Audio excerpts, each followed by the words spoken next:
What if the moment you worked for your whole life cost you everything that mattered? What if the woman who nursed you back to health used that time to quietly erase you? What if love, late in life, was just another illusion? These are stories of men who thought they had it all figured out until everything changed. Welcome to Story Space.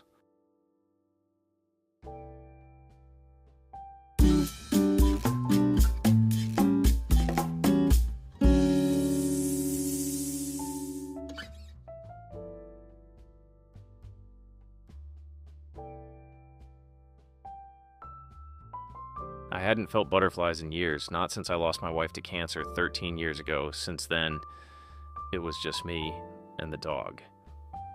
Routine. Silence. Grocery lists with 2 things on them. People don't tell you how loud an empty house can be when you've been loved in it before. Then came Tuesday game nights at the senior center. Dominoes. Laughter. Coffee from a drip machine older than half of us. I didn't go for the games. I went because she was there. Eleanor. Red lipstick. Big laugh. The kind of woman who still wore perfume to play cards. She wasn't flashy, just alive. I hadn't noticed how dim I'd gotten until she started sitting across from me. We became something. Slow and warm. We'd walk after games, sometimes to the old diner for pie. She'd tell stories about her childhood in Oregon, how she once rode a motorcycle across Nevada in the 70s. I'd nod, smile, hang on every word. And then she started writing me letters, little notes tucked into my coat pocket or slipped between domino tiles. You looked handsome tonight. I love how you always remember my stories. Thank you for seeing me. They made me feel 17 again. I kept everyone. A few months in, I was ready to call it love. I hadn't said the words yet and was planning to.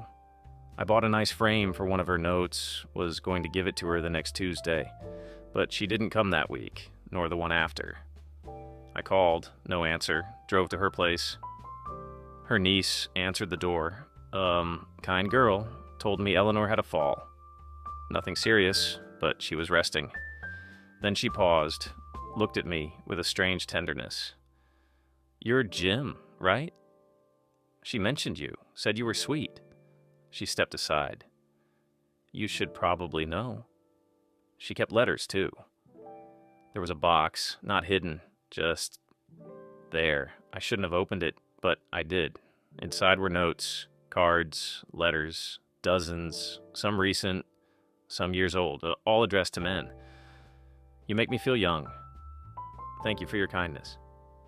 You're so easy to talk to. Same handwriting, same gentle, affectionate tone. Mine wasn't the only heart she'd warmed. I stood there, blinking at the realization. I wasn't her only story, maybe not even her favorite. She called me the next day, told me she missed me, asked if I wanted to walk again when she felt better. I said yes. Because here's the thing. Some people are meant to love in wide circles, to offer bits of themselves like sunlight. It doesn't mean they're lying. It just means their heart's a patchwork quilt, and you're one of the warm threads. I still kept her notes, even after I stopped going on Tuesdays. I needed time, space. But I never threw them away, because for a while, I was seen, I was wanted, and even if I wasn't the only one, it still felt like love.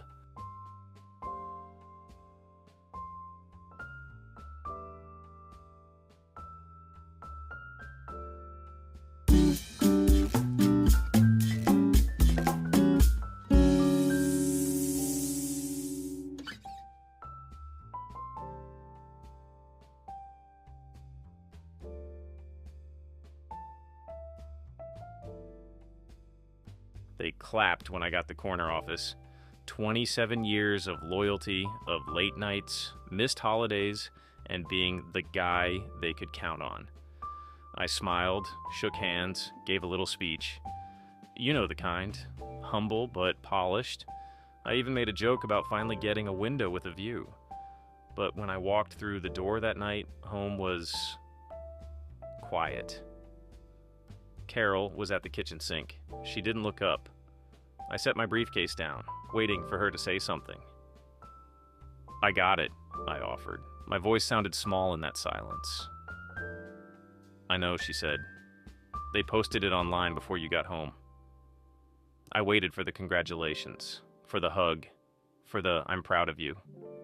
Instead, she just dried her hands and walked past me, leaving a faint scent of lavender and disappointment in her wake. We used to laugh together about dumb TV shows, bad takeout, her mother's obsessive Christmas decor. But that was before I started coming home after 10 p.m., before I started replying to I miss you with just one more quarter and things will slow down. Truth is, things never slowed down. I just got faster at disappearing. The next morning, I sat at my new desk looking out that prized window, and all I saw was glass, not sky. I had a view, but no one to share it with. That weekend, I planned a surprise dinner. Her favorite place, the one with the little candles and mason jars. She used to say it reminded her of the night I proposed. I wore a blazer, shaved for the first time in a week. I even practiced what I'd say in the car mirror.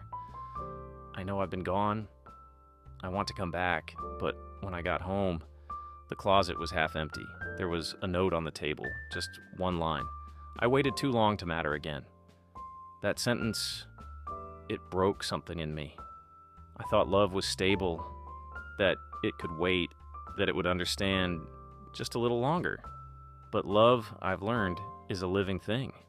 And if you starve it, even with good intentions, it dies quietly.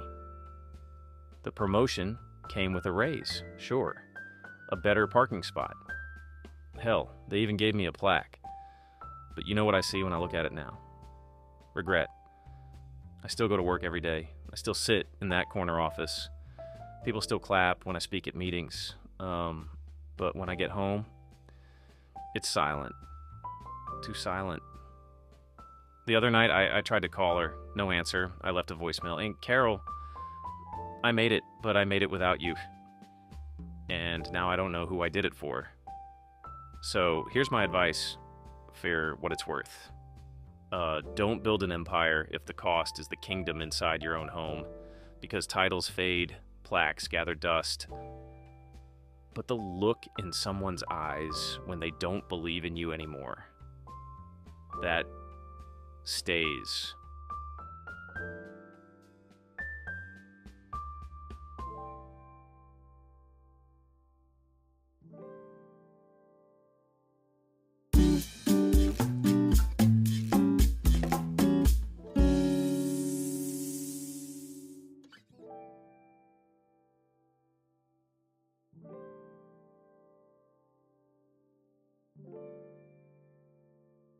Three years ago, I had heart surgery. It was the kind they say is routine.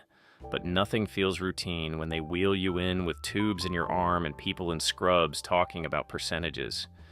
I remember her holding my hand before they rolled me away, her thumb tracing circles over my skin.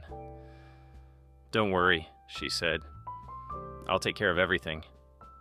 And she did. At least, that's what I believed. While I was recovering, drifting in and out of sleep, dizzy from painkillers, she handled the bills, answered the phone, managed the paperwork.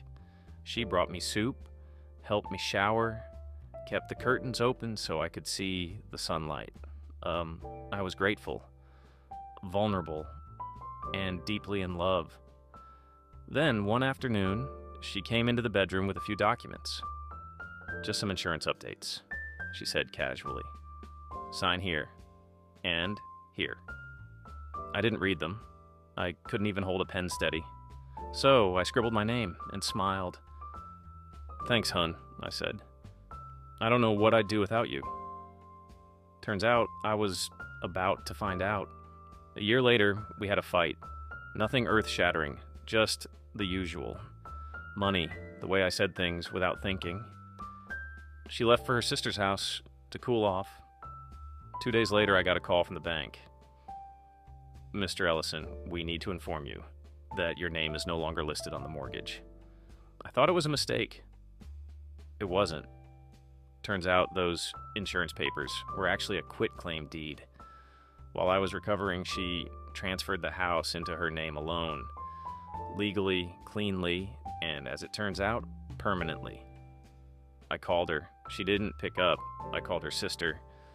She said, maybe this is what he needs to finally realize he can't treat people however he wants. Was I perfect?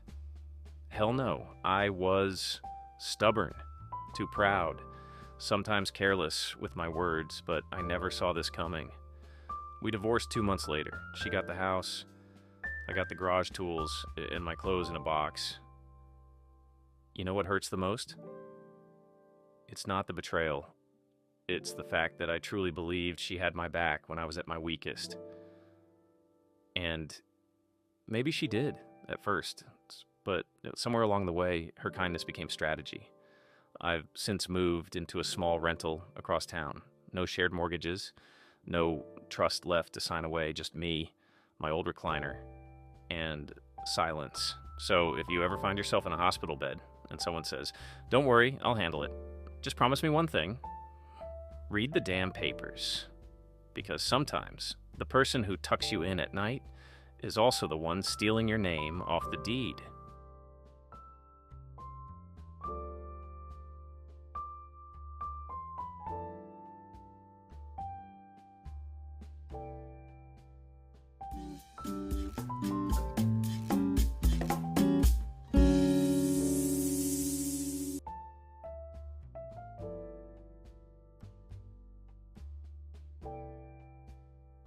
Trust doesn't always break with a scream. Sometimes it fades with a signature or a silence. If any part of these stories stirred something in you, we invite you to share it in the comments. Whether you've lived through something like this or you just want to support those who have, this space is for you. Subscribe to Story Space for more true stories told from the heart.